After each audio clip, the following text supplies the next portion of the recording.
Hey everybody, on today's episode, I talked to Tressa Beheim. She is amazing at helping professionals like you get organized, get everything done, and actually spend your valuable time wearing your CEO hat instead of executing those tasks that you don't need to be spending time with. So let's listen to this amazing episode. She has a ton of insight for you. And I'm sure that after listening to this, you're going to know exactly what you need to be delegating and why you need to be delegating. Let's dive in. Welcome to the Accidental CEO podcast, where we bridge the gap between the creativity you love and the CEO mindset you need. I'm your host, Nada Salvatore, wedding photographer and business educator. Find full show notes and resources at accidentalceopod.com. Let's get into today's episode. You're not just winging it, you are leading it. But let's be honest, being the CEO and the everything else can get lonely, messy, and exhausting. That's why I created the Accidental CEO Collective, a free Facebook community for creative entrepreneurs who never plan to be the boss, but damn it, here we are. Inside, I go live every week to share the real stuff. Strategies that don't require a business degree, behind the scenes struggles, because you're not the only one, and wins that we actually celebrate, even the tiny ones.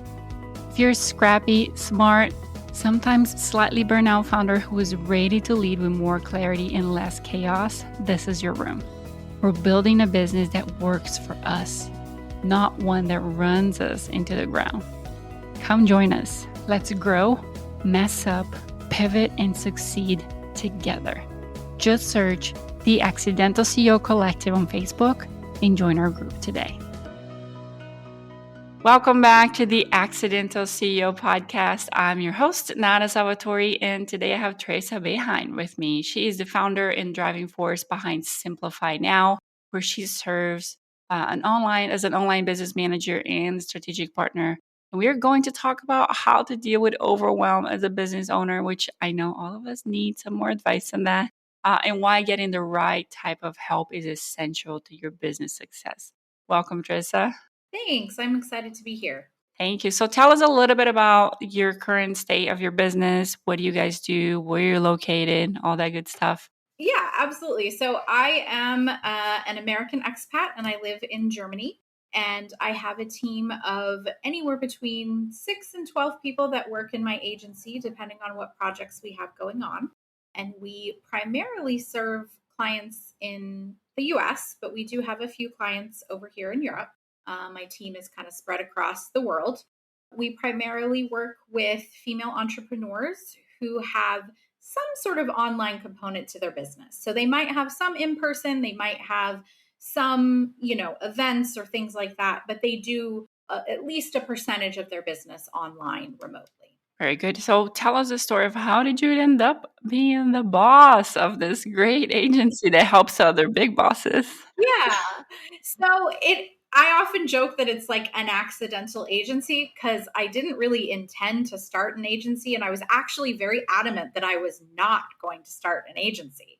But what ended up happening was I was basically managing someone's info product business and their law firm for a few years. And then when I moved to Germany, I decided I wanted to go out on my own.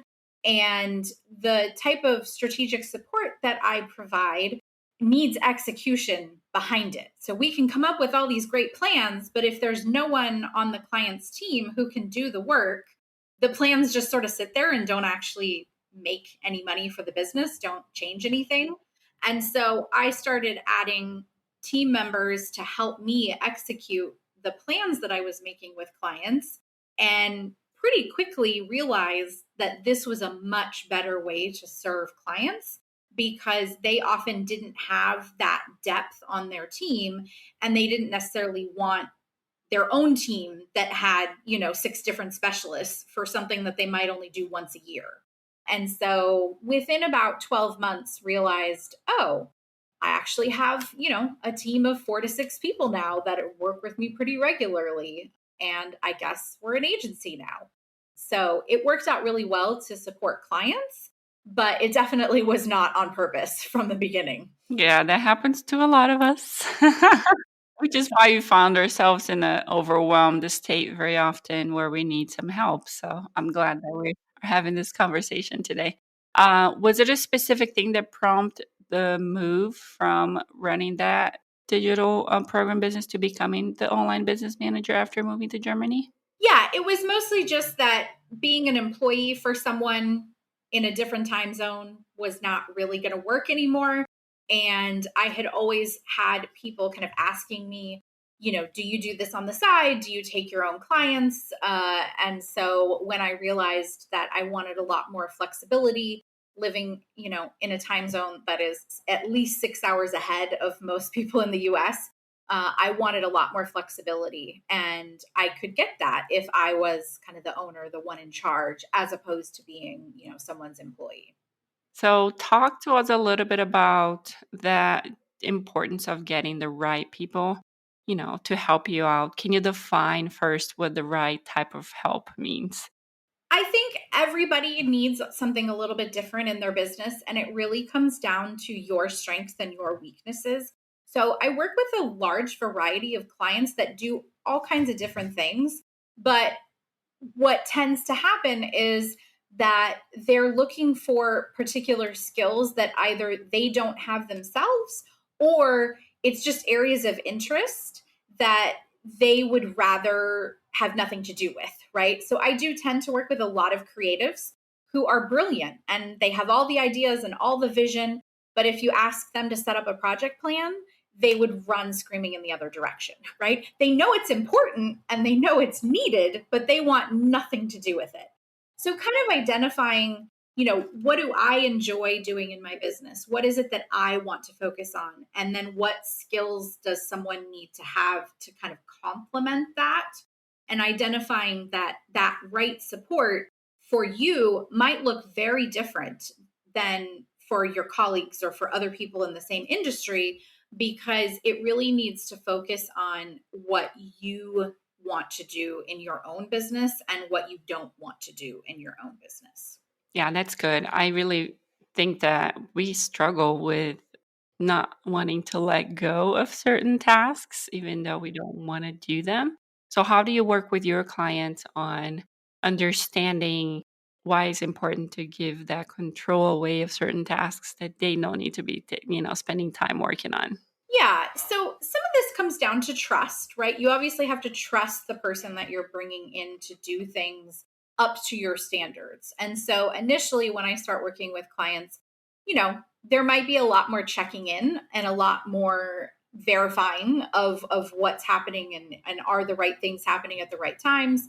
And part of what we want to do is build systems and processes so that they only have to kind of decide one time, this is the flow of how I want, this particular task done, or this particular thing that needs to happen on a regular basis. I want us to follow this flow, figuring out what is the cadence of updates that they want, right? I have some clients that like to be very involved and they want to know all the details all the time. And so for them, we build a process of, at a glance, what are the things you need to check and how can we make that easy for you to check? And then some clients are like, I just need to know at the end of the month, like all these things got done, but like I don't want to be involved in any of the back and forth, right? And so for them, it's going to look very different. So kind of figuring out what is going to make you feel comfortable, what is going to make you feel like I know enough to know that things are being done the way that I want them to be done, but not so much that I'm feeling overwhelmed with the details. And then also making sure that it is a little bit of practice, right? Because there's a big difference between something being done wrong and something being done just not the way you would do it. And so learning to be discerning, because a lot of times when we're handing over tasks, when we're giving up control, it can feel really uncomfortable because we look at it and we go, well, that's not how I would do it. It needs to be done how I would do it. But then if we take a step back and kind of look at it and go, well, actually, this isn't wrong. This is actually correct. It's just a little different than what I would have expected. But it's hits all the boxes, does all the things that it needs to do. So I'm just going to say, it's done, it's good, I don't need to interject. So definitely take some practice for sure. I think because we start on our own and we do everything on our own for, a while, it's hard to transition out of that position. But you have to trust people in order to grow. There's only so much you can maximize your time. There's only 24 hours in a day, and there's nothing you can do about that. So the only variable you can, move and change is the amount of people doing the work and how the work gets spread out. So that's very important to understand how to delegate and why you need to do that in order to grow. And sometimes it's not even just about the amount of time that you have available, it's about the capacity, right? Because if we're still so caught up in the day to day details and we waste all of our capacity on kind of, yes, there are things that need to be done and they're important, but they're small things that other people can do for you. You run out of the capacity to do the big things that only you can do, right? And as the business owner, you're the one that holds the vision. You're the one that knows where you want to take things. And if your capacity is kind of drained from the nuts and bolts when it's time to do those bigger vision, big thinking things, you're kind of like, I've got nothing left. Like I don't have the capacity. Even if I have the time, I don't have the capacity to do these things. Yeah, that's very, very important. And that's what leads to that overwhelm that we talked about, Yeah. not wanting to do anything anymore because you're just so tired of For dealing with sure. everything. So you mentioned starting the accidental agency. Can you describe a little bit of your journey and how you realized it was time to really expand your services to include a team of specialists? Yeah, so I had a handful of clients that I was serving, and I did a lot of launch support. That was kind of what I did originally. So many nights of building a sales page at the last possible moment because someone's VA kind of dropped the ball and didn't get it done. Or during testing, we realized this is done, but nothing is connected, right? So after one too many nights of that, I got very frustrated and was like, I don't ever want to be in someone else's lead pages account building something at 1 a.m. because this is just not what I want to do. This is not my zone of genius, so to speak. And yes, I can do it, but I'd rather do just about anything else than be doing that. And so how can I solve that problem? It's like, well, you bring in a tech person who can, follow directions and do it for you.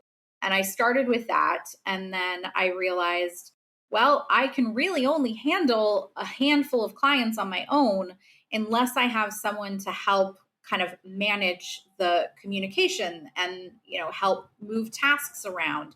So then I started adding kind of an account manager and someone who could help kind of that process of managing the client so that I could stay in more of the strategic piece.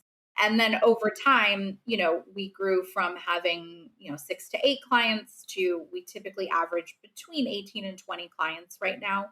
And some of those clients I might talk to every single week. Some of those clients I might only talk to, once a month. And I have a few clients that I really never have phone calls with. We just do everything out of their project management tool because that's their style and that's what they prefer.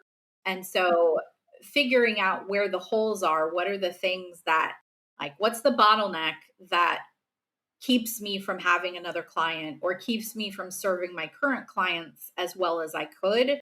And then figuring out, is that another person? Is that another automation? Is that another process? Helped kind of identify how to fill those gaps. We've had other people on the podcast that support other business owners. So my question to you is, how do you manage making sure that you're not just working on everybody else's project and everybody else's business and leaving yours behind? How do you navigate that? That is always the eternal question as a service business owner, right? Like you are so often we spend so much time serving other people and then we, pull our head out of the sand and realize, oh, I haven't done any marketing for myself in like 9 months. And so I'm not going to sit here and say I'm perfect at it because I definitely struggle with it. But one of the things that I really try to do is to have very attainable goals when it comes to marketing. We typically, or working on my business in any capacity, we typically don't have a ton of initiatives that we're trying to accomplish in a given year. We might only have like three main goals for the year. And so as long as I can set aside even 2 hours a week, right? And spend some time on my business each week. It sounds really silly, but I add it to my calendar just as if it was a client appointment. It's on the same calendar, it's the same color, and I try to treat it the same way as if I was showing up for a client. It's set up as a project in our project management tool so that we kind of treat it the same way. Because I think so often we treat it as an afterthought because, oh, it's just our business. It's not that important, right? As opposed to the way that we would treat it if it was a client deliverable. And so, really trying to change that mindset to, yes, it's my business, but I am my own client. And so, would I treat my client this way? Never in a million years. So, why should I treat my own business that way, right? Yeah, I think that's great. I think that blocking time on your schedule to work on your business is so important. It's something I do as well. It makes a huge difference. To see yourself as your own client, investing the same time, dedication, and quality of work that you do for your clients into your own business. So, so, so important. So, like I said, we're not perfect, but I think it's important to have a strategy and a way to address it. It will bring you back to that ability to do that if you choose to do so. So thank you for sharing that with us. I also think it's important to make sure, again, that you figure out when is it good for you to do it, right? There's a lot of noise that tells us, oh, you should always do it on a Monday morning or you should do it on a Friday afternoon, right? But like, think about your schedule and when is it actually going to get done, right? So if Mondays are days that are absolutely crazy for your business because you have to do all these things, putting it on a Monday, you're basically setting yourself up to fail. And so figuring out what is a good kind of more realistic time and day for me to do this so that you're starting from a place of it's more likely to happen also really definitely helps. What are some of the biggest challenges you had when you were scaling your business from being a solopreneur to leading a team? And, kind of how did you work around those challenges? I have managed people in the past in my corporate career, in my last kind of entrepreneurial business that I supported. I did manage people, but it's definitely not my favorite thing. I don't love managing people. And so that was definitely a learning curve and something that is always a work in progress. I also think that the other big thing is getting the information out of your head is always like that's always been a challenge because I know exactly what I want and I know exactly how it needs to be done. But being able to convey that to other people and delegate tasks and make sure that they have the information that they need to complete the task is a whole nother ballgame, right? You can't just say, set this up for me, right? You have to give them a lot more to work with. And so learning how to do that in a way that is efficient and, effective while also managing people has definitely been a work in progress for sure. How do you teach your own clients to go through this process of getting the information out of their head so they can properly share and delegate? What system or process do you guys use for that? Yeah. So oftentimes when I'm working with, I work with a lot of creatives, people who kind of are very particular about how they want things, right? And so figuring out the best way for them to convey that. So for some people, that's going to be recording a loom. Some people that is going to be writing out kind of a, feedback on this is where we're starting and this is all the feedback that I have for it. And so figuring out what is the way that they're actually going to do it is often the first step because again, they often have these ideas like I should do it this one way that I was told is the only way to do it. But there's usually 12 different ways that you can give feedback. And so figuring out what's the way that is going to be effective for them. And then also gently reminding them, it's not just enough to say, this isn't what I want, right? Or this is not, I don't like this. Because, that kind of feedback doesn't help anyone figure out what you're actually looking for, right? So giving them some prompts of what is helpful and giving them some examples. Oftentimes it's providing a framework. When you're reviewing something, these are kind of the 4 questions I need you to answer so that we know what the next steps are. And then also pushing back a bit sometimes when we do get feedback that is unclear, gives them kind of, rather than us spinning our wheels and spending a bunch of time doing work that they're not going to be happy with, kind of pushing back to them and saying, hey, what you asked for is totally doable, but we've got to have more information before we keep going, right? And over time, clients, if they've never done it before, they will get much better with practice. And then also, I often am the filter. So they can say things to me that they might not say to the team because I'm not going to take it personally. Right. And so sometimes you just need to get it out and be like, oh my God, I'm so frustrated. This is so terrible. And then after you've said it, then you can kind of come back to it and go, actually, maybe it's not as bad as I thought it was. Right. Because we all have our moments. And so being kind of that filter where they can say whatever they need to say and get it out. And then we can move on to the sort of, constructive, productive phase can also be really helpful. Today's episode is sponsored by the Delegation Secrets: How to Let Go and Scale Your Business course. Are you ready to scale your business without burnout? As an entrepreneur, you're juggling everything. Client work, marketing, admin, finances is exhausting. You build your business from the ground up, but it's time to ask yourself, how long can I keep doing it all on my own? What if you could free up time for higher level activities that truly make the needle move in your business? What if you could scale without sacrificing your sanity? It all starts with one word: delegation. The Delegation Secrets course comes with 6 different modules, and you learn everything from the mindset of delegation to identifying tasks you should delegate, build a trustworthy team, effective communication for seamless delegation, tools and processes for efficient outsourcing, and measuring success and scaling further. Let's break free together. You can find more information on accidentalceo.co/delegate-course. Now back to the episode. So you're an expert in helping business owners kind of manage that overwhelm. What are maybe your top 2 strategies for entrepreneurs that really feel swamped by their responsibilities? So let's see. The top 2 would probably be, make sure you're not context switching. So we have often been taught that multitasking is the solution to all of our problems. And if we just learn how to multitask, we'll be able to get so many more things done. But the problem with that is you end up spending a lot of time context switching between tasks. So you spend 5 minutes doing this, and then you're switching over here, and you're doing this, and then you're switching back. And it makes you so much less effective. There's a stat that every time you change task, you lose about 20% of your effectiveness.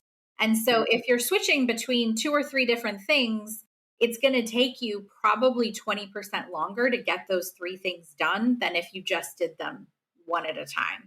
And so really looking at how you're working and making sure that you're not spending a lot of your time context switching is super helpful, because not only is it less efficient, it's also exhausting. And so at the end of the day, you look at your list and you're like, I didn't get anything done, but I am just exhausted, right? And that's often because you're trying to keep too many balls in the air at the same time. So I really think that focusing on one task at a time and trying to get that task as done as you can for that particular setting before you move on to the next task is super important when it comes to overwhelm. And then I think the second thing is recalibrate what is realistic, because many of us that are business owners would definitely classify ourselves as overachievers. we often have completely unrealistic expectations of what can be done in a given day. And so if you start out with a list of 25 things, you're probably not going to get 25 things done. Like if we're just being realistic, that's never going to happen. And so again, you're setting yourself up to fail. And then at the end of the day, when you look at your list and you realize, oh, I only got 4 things done, you're going to feel like you failed. And you're going to feel like, what did I do with my day? And it's sort of this like defeating, prophecy that you're setting up for yourself.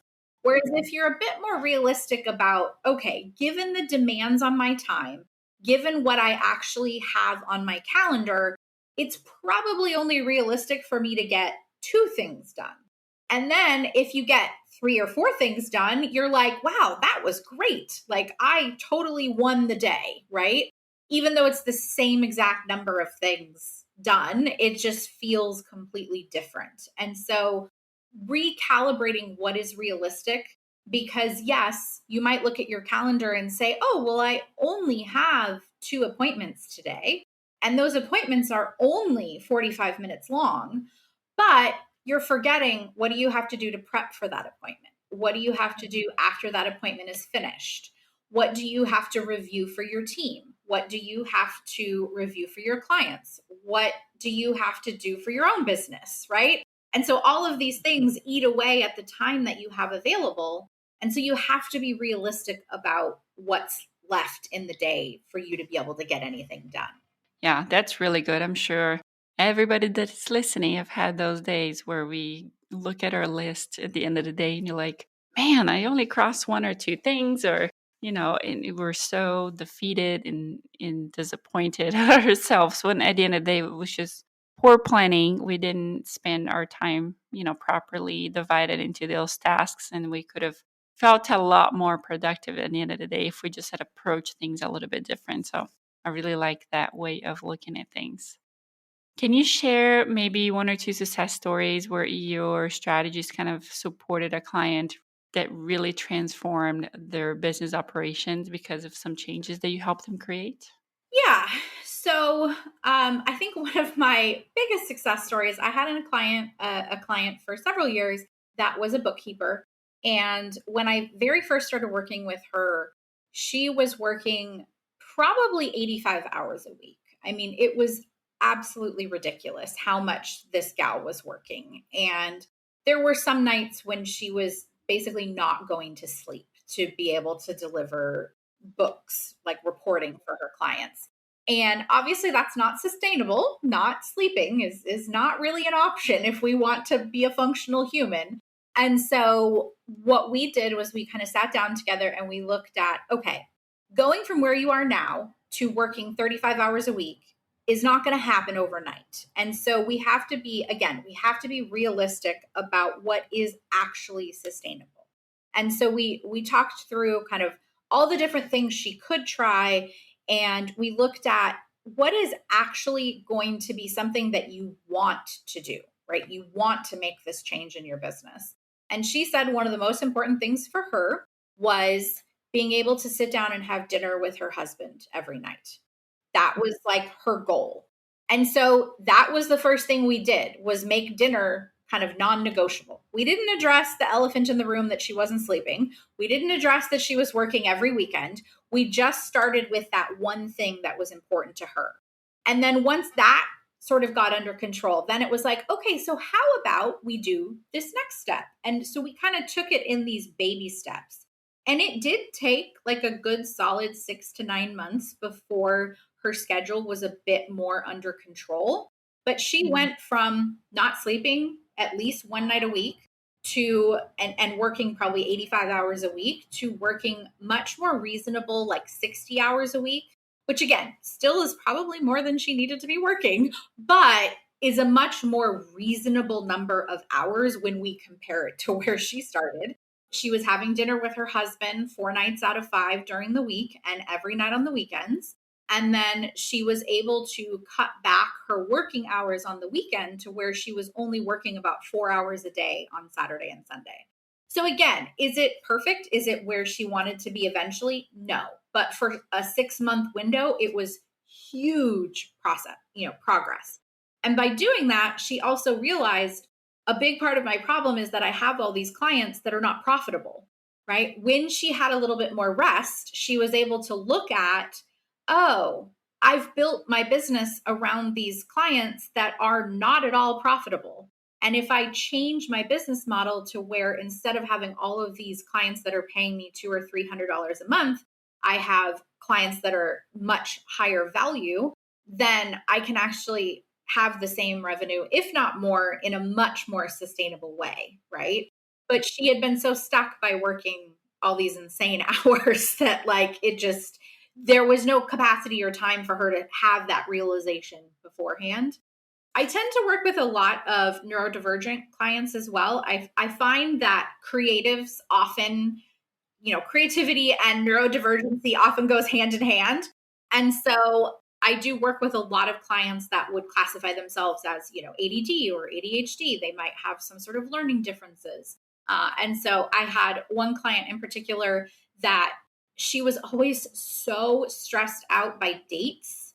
And she would look at an email that she had to write or approve, and it would just paralyze her because she was so worried that she was going to get the dates wrong that it would take her just hours and hours of time to write a simple email sequence because of this date situation that she struggled with.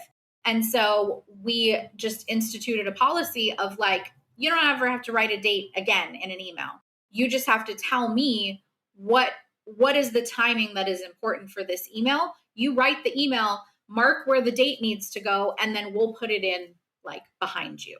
Right. And so it kind of made this thing that was paralyzing and super overwhelming for her, and just kind of completely removed it in a super simple way that made that task just so much more attainable for her. And writing was never the problem, right? It was never the actual writing of the email. It was just getting stuck on this one tiny thing that was so scary, and just being like, well, just don't do it. Like, just don't do it. And kind of giving her that permission and then building a system for where she just never had to do it again was really impactful for her. Our brains are just fascinating to me. They really are.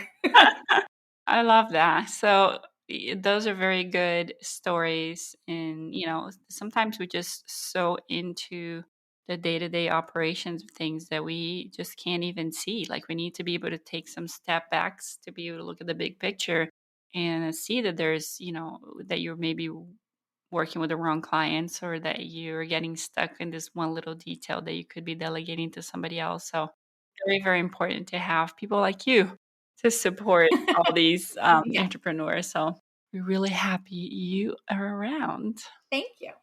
So how do you help people stay on their zone of genius, and why is this important to business success?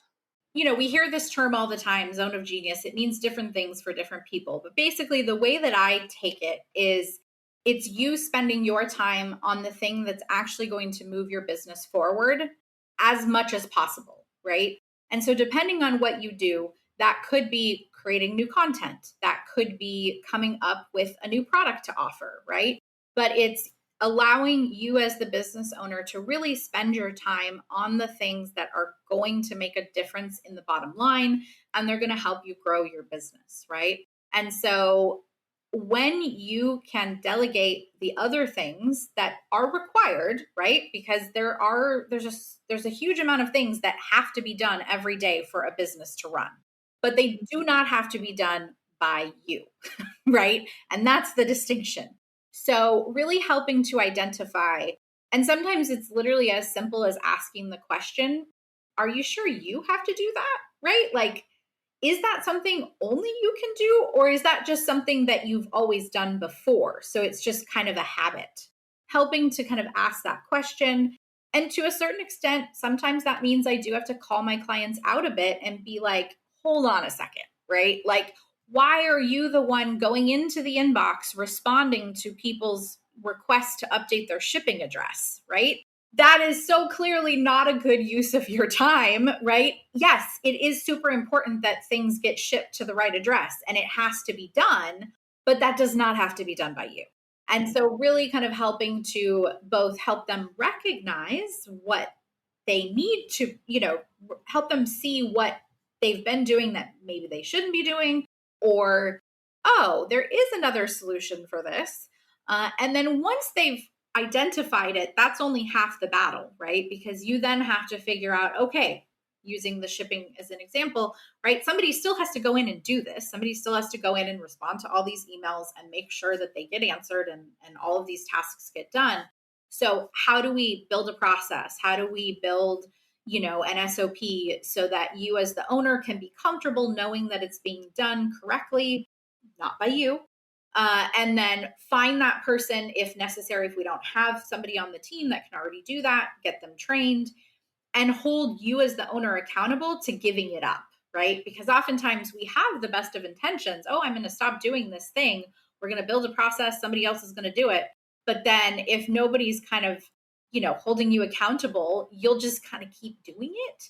And so helping you free up your time so that you can work on those other things is a big part of the process. That's huge. It makes a huge difference.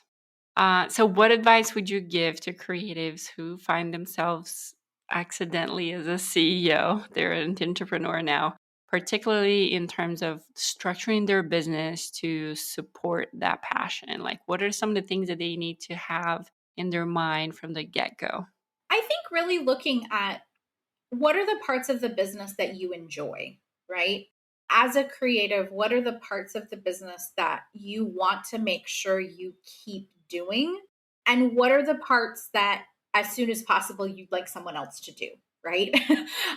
Is really important because even if you can't get rid of those things right away, just knowing, okay, my goal is that these three things that I really don't want to do, I have a plan for how I'm going to start getting those off my plate. But these other things that I really enjoy doing, I also need a plan to make sure that I get to keep those and I get to do more of them. Because oftentimes, again, you hear all of these things you should do as the owner, as the head of an agency. I shouldn't be setting up brand boards. I shouldn't be doing this. But if that's the thing that you really love, and if that's the thing that helps distinguish you from your competitors, and it's the thing that makes you stand out, don't give it up. Just figure out what other things to give up so that you can keep doing more of that, right?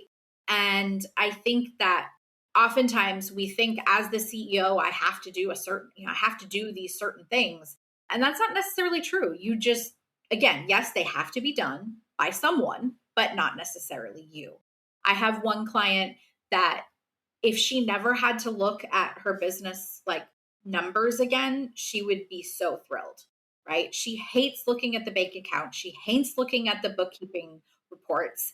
And so she passed it off to me, and we built a process where once a quarter, I update her with what the bookkeeper and the accountant have kind of, we've all worked on together. And the rest of the quarter, she doesn't ever have to think about it because she doesn't want to deal with it. And it stresses her out and it kind of ruins her creativity. And so she knows that all of those proper things are being done in the background. And then we have a system where once a quarter, we have a meeting where we go over it. And she's like, I know for 1 hour a quarter, I have to deal with this. But the rest of the quarter, I don't ever have to even think about it because I know if there's, some sort of crisis, you'll tell me. But otherwise, I just get to, be in my creative bubble and do my things. And that was a solution for her. Very good. Yeah, you have to be flexible to be able to support people where they need because we are going to need different things. So you have to be very adaptable and flexible to be able to support everybody too. So that's great. For sure. What are some of the things you are looking forward to with your company, the Simplify Now? Yeah, so we actually just brought on a director of operations to help run the agency. So my vision is that a lot of the sort of team management and operational things that tend to take up a lot of my time and mean that I can't have those few more clients that I would like to focus on strategy. I just don't have the capacity to do that. So I'm very excited that our director of ops is coming on and will hopefully take some of that off my plate, meaning I'll get to do more of the stuff I enjoy, which is like the strategy and the planning and, the building of project plans, those sorts of things. That's always super exciting for me. And then I've got some great client events coming up over the next 12 months. So I get to do some fun travel with them, which I always enjoy. And yeah, there's always something going on. There's never a dull moment for sure. Very good. So tell everybody where they can find you if they want to work with you and learn more about what you have to offer. So I'm on all the socials, LinkedIn, Instagram, Threads, just my name, Tressa Beheim. And then our website is also tressabeheim.com. And you can reach out on any of those platforms if you would like to chat. We're going to link all of that for you guys. But Tressa, just because some people listen while they're driving and doing something else, spell the website for them. Yeah.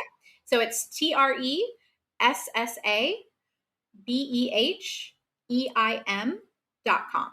Perfect. Thank you so much for spending this time with me. I think we shared a lot of great strategies for business owners to really grow their business and focus on putting that CEO hat on and, being the leaders of their company. So I really appreciate you taking the time. You're welcome. It was a lot of fun. I really enjoyed our chat.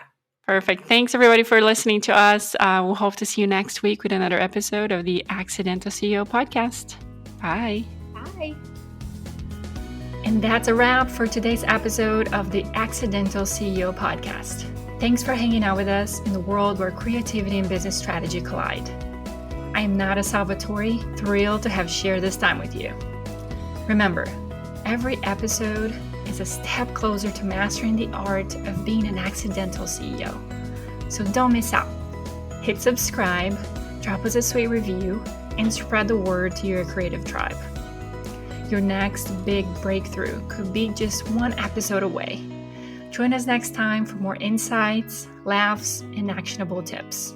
Keep pushing boundaries, dreaming big, and embracing the beautiful chaos of entrepreneurship. Here's to make magic happen in your business and beyond.